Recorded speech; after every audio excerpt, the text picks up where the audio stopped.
Go Jets! Wow, I did not expect a standing ovation before doing anything. It's all downhill from here. Thank you everybody for being here. I'm so excited and proud to be your host. For those of you who don't know me, you're at the wrong mystery event. It's an honor and a privilege to host the first annual NAMY Awards. I'm so excited to be here, and I'm also so sorry for all the lying I've been doing last week or so. Lots of valued friendships were broken. I just had to keep lying about it over and over again. I don't feel good about it. Aside from when my kids ask me if I've ever done drugs, and when I'm filling out my annual mileage report, I'm normally an honest person. So it does feel bad. But I'm really excited to be here. When I knew that I was doing this and I was going to have to come up with a little opening monologue for tonight, I thought, who better to get some joke ideas from than my kids? A couple fart jokes, break the ice. So one night I pulled them aside and I'm like, hey, I'm going to be doing this thing, I'm going to be standing in front of people, and I got to try to make them laugh, and the guys got any suggestions? And they just looked at each other and they just looked back at me, and my oldest said, you're not that funny. Which really hurt my feelings, what that little bastard said. Regardless, I'm really excited to be here. You all look amazing. Can we just do one more round of applause for beer people who know how to dress up? So, I do have a lot of jokes here. This is the one thing I'm going to say that is not a joke. I'd love to give a round of applause to the women in this room, especially the women in sales, because women have this extra layer of bullshit that they have to cut through in every aspect of our job, which are all hard. So a round of applause for the women.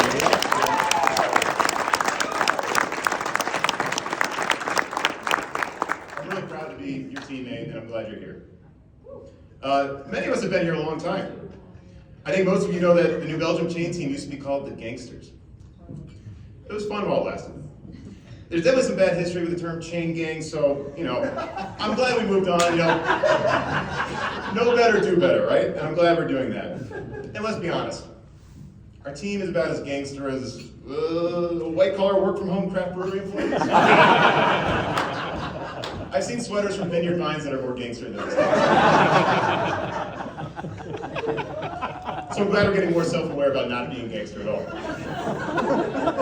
You know who's not gangster at all? Nation. Give it up for Nation.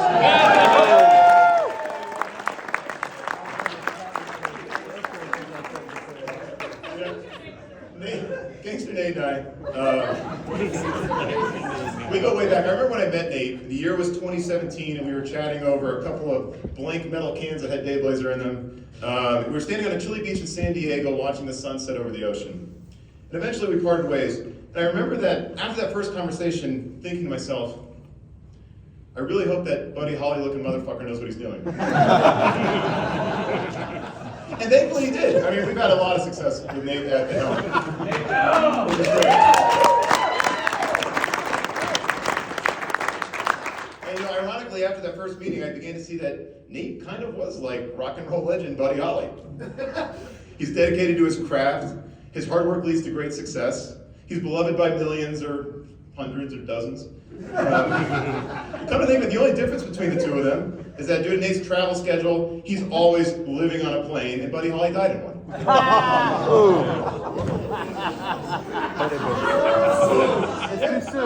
Nate, we're glad you got here safely on your plane. Thank you for putting this together. Let's see, where is he? Andrew Buxton. There he is. Andrew Buxton. Buddy. The most disappointed I've ever been with Buxton is when I found out he wasn't an asshole. He's actually a really nice person. I was so bummed to find out, because then I'm the asshole if I don't get along with this fit, handsome guy who's really smart and kind. It's a lot of pressure. We've all found a way to love him, although we all know his major flaw, asking way too many questions on team calls. He's the only person I know who thinks Q&A stands for questions and Andrew.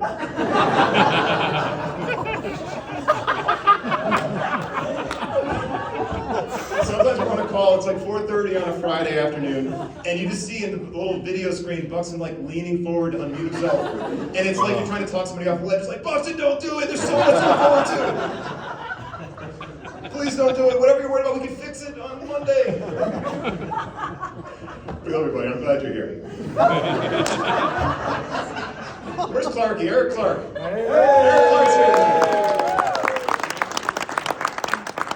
Clarky's been boasting about C-stores long before it was cool. And that way he reminds me of my wife Megan in 2007. They both looked at something covered in beer stains and taquito crumbs and saw potential. Thank God they did. My life would be very different if that were not the case. We did try to hire Clark & Son Talent to do the AD tonight, but we couldn't afford it. It's like a California cost of living thing, I think. I'm glad you're here tonight, Clark. Where's Forrest? Half the Fisher brothers are here. Forrest is here. Give it up for Forrest. Forrest, I'm glad you can make it here and be your own person without worrying about Galen big-timing you and talking trash. It's a big opportunity for the Forrest brand, and yet you couldn't even get the best suit that you guys share.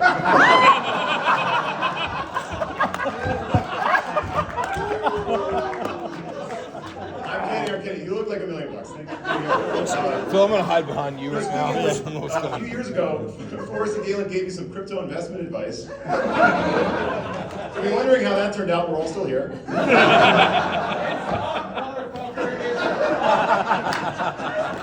You know what? Galen's not here, so maybe Galen's driving a Lambo to the moon right now. It's Mooney. I'm not even kidding, it's Mooney. Okay. You know, it's not just our chain team this year. We have Michael Corrigan here. Where's Michael? There he is. Michael Corrigan's here, our fearless sales leader. Michael's our CSO, but I think he should be our CMO, Chief Motivational Officer. Michael's emails always leave me excited to go sell some beer. If you like superlatives, excessive punctuation, casual swearing, you come to the right place. Have you noticed that when Michael sends an email out about some kind of problem, like poor execution on a Walmart or 7-Eleven program, he always sends emails out that are like a motivation sandwich? It's brilliant design. It goes something like this. The first layer is the compliments. Happy Friday, team. As we wrap up for the week, I just wanted to say how honored I am to work for the best damn sales team in America. When we put our minds to something, there's no stopping us. Then the next layer, the disappointment. Guys, what are we doing? We're 6 weeks into the program, and we're not even at 60% execution. What's the problem? Why are we not winning? If you need me to come out there and sell it myself, I will. We're better than this. I expect better results by the next tracker. And then finally, the life coach. Do you guys know what?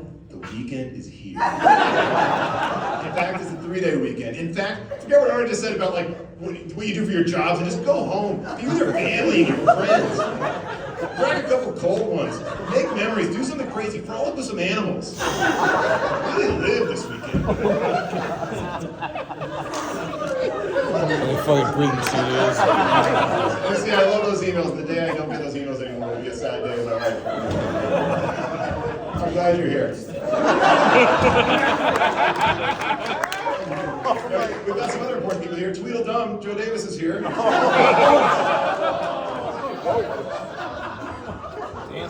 Joe, I'm only speaking for myself here. I think you're great. You're so funny and so smart. And by no fault of your own, I have no idea what you're talking about in your emails most of the time. I'm just being honest. Which part? Part A, B, or D?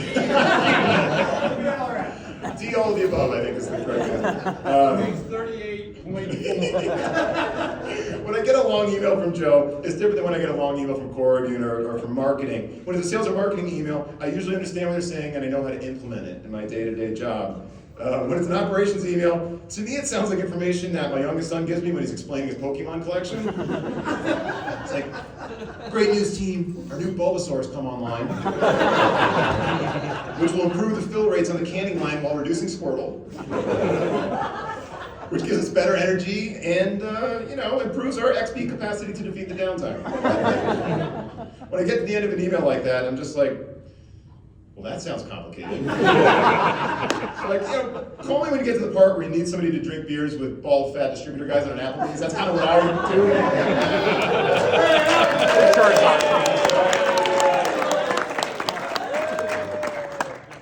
do. Joe, I'm glad you're here tonight. All right, one last serious note. I want to take a quick moment to show my appreciation to the leader of this company. Unfortunately, he's not here. It's not easy for anyone to balance their personal life with their work life, but I have to imagine it's harder when your work life holds about 1,000 people in the balance that are constantly looking to you for empathy and leadership, even on your worst days. Leading a company this size has to be extremely stressful, and to do it successfully requires an ability to shut out the noise and focus. You need a leader that can go out and take the next giant opportunity. But enough about Steve Fetchheimer. We have a new CEO, Sean Monologue, doing a great job. That's it, we have a great show for you tonight.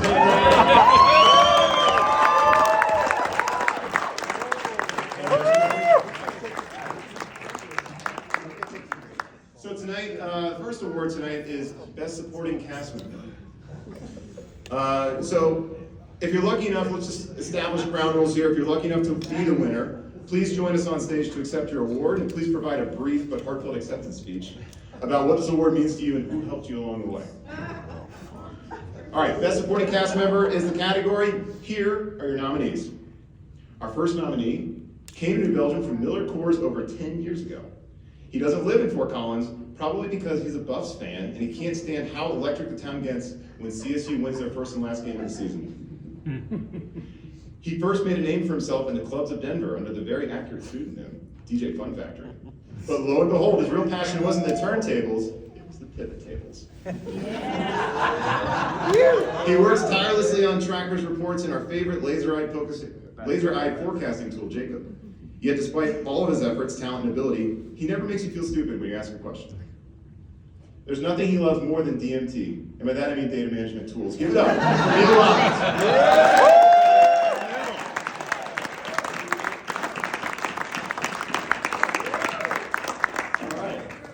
Our second nominee is from the biggest little city in the world, and I'm not talking about Daleville. This person is from Reno, Nevada, and is an avid winter sports fan, but now that he's a dad, he's spending less time on the slopes and more time on the dikes. This nominee loves the 3 V's, VIP, void reporting, and veterinarians. In my experience, this person's specialty is taking an impossible question and figuring out how to make sense of it with data, and then making the data easy to interpret. He has the best hair in the biz, but his veterinarian wife always demands that he cleans up after molting season. Give it up for Josh Vega.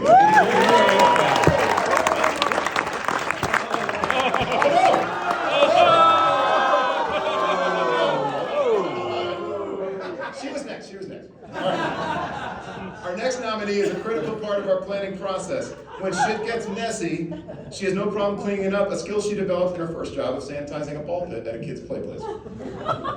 She loves being in nature and sleeping under the stars, a love that began while partying with her high school friends in the cornfields of Nebraska. Too many Nevadas. Nebraska. So yes, she's originally a corn husker, but invite her to any business meeting and she transforms into a beer huckster. I thought that myself. She is an incredible asset to any customer presentation. Her husband used to brew beer for New Belgium, and together they brewed up an adorable son named Danny. Great name. When she's not stitching together the next selling deck, she's embroidering clothes with beautiful designs, and I'm told that they are hot commodities around the office.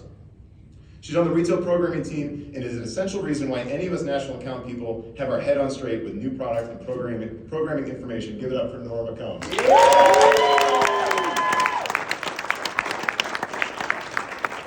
And last but not least. I hope Vega's on this list. That's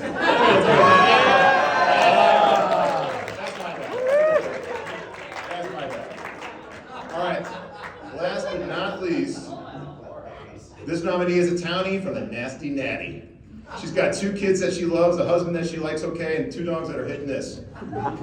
She was hired during COVID and lulled us all into a false sense of security before we met her in person, where we discovered that she pushes tequila shots like a crack dealer pushes crack. This person is who all the Kroger nams go to with questions that they would have known if they just paid attention during the Kroger call. Don't be fooled by her bubbly exterior. This nominee is a hardcore nerd at heart.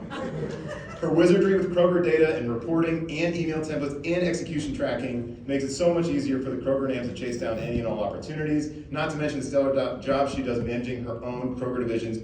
Give it up. She's one of the best Abbies on the team, Abby Cotton.